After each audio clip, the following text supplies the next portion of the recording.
We'll take a look at project approval journals. Inside the project management and accounting module, there is an approval system that is specific to hours journals. This is not workflow, it's something different. We've kind of browsed through it since we've been looking at all the different journals. But basically you can tie in an approval system to an hours journal and it supports the following actions. You can put the journal in edit mode. You can allow a view only mode of the journal, which is the check journal option. And then you can flag the journal as ready for posting. So now we'll jump into AX and take a look at what it takes to set up and use the approval system. All right, so we're going to set up an approval journal and then show you the mechanics of using it. So to set one up, you're going to be under Project Management and Accounting, under Setup, Journals, Journal Approval. From here, I already baked an example for you. So basically, I created this new journal approval here called APP. So if you're going to create one from scratch, all you do is hit New, assign it an ID, give it a name, and then enter your steps. If we look at the different steps, I have 3 steps: enter, approve, and post. So basically what they're going to do is they're going to come in, the initial step's going to be enter, and these 3 checkboxes depict what you can do on each step. So there's ready for posting, which means that you can post. Then there's check, which means if you check that checkbox, they have view only access. And then if they have the editing checkbox checked, that means that you can view and edit. So I'll just uncheck this one right here. Oops, sorry. I'll go like this, check journal. All right, so basically then the next field is, or the next column is group. This is the AX user group that has access to performing the step. So I just have one group and it's got the administrative user in it. And if you're not familiar with user groups in AX, basically I'll just show you real quick. It's under System Administration. There's the user folder and then there's user groups. Basically you can have all these different user groups. So I created one called approvers, and you could assign all your different users that fall in this approver group to the right pane here. Just select them, add them to the pane. There you go, I got a user group. Okay, so if we go back to our journal approval form, basically, yeah, you say what the step is, what access they have or what they can do on that step, and then what group of people can do that step, and then what the next step is. So after step 1, which is to enter the journal, then the next step is to approve the journal. So in the approval status, it gets assigned to the approver group, and basically all they can do is have view access to that record. And then after that, they can assign it to the next step, which is post. And in post, they can view and post the journal.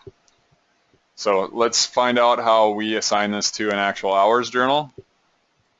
So if we go back to setup and then journals and then journal names, I already created a journal called app hours. Basically, you just have to give it the journal type of hours, assign it a voucher series because that's a required field, and then assign this field right here a value, which is all your different approval systems that you've set up. So I assign my APP one to here, and now you should be ready to use this thing. So if we go to an hours journal and just create a new record,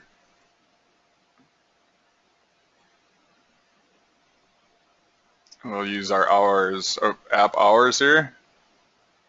And if I select the, I'm going to save and select the general tab.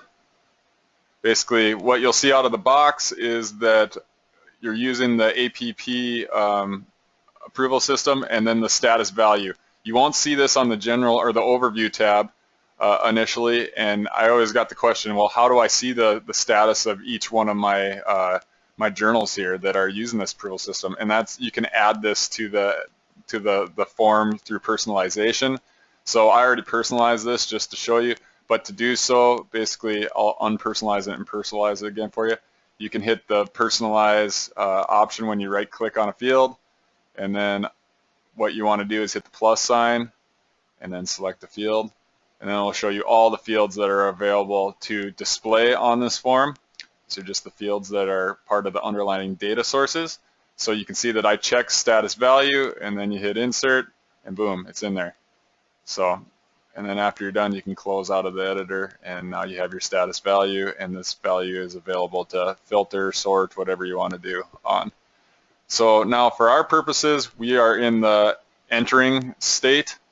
So we'll go to the lines and just enter a line.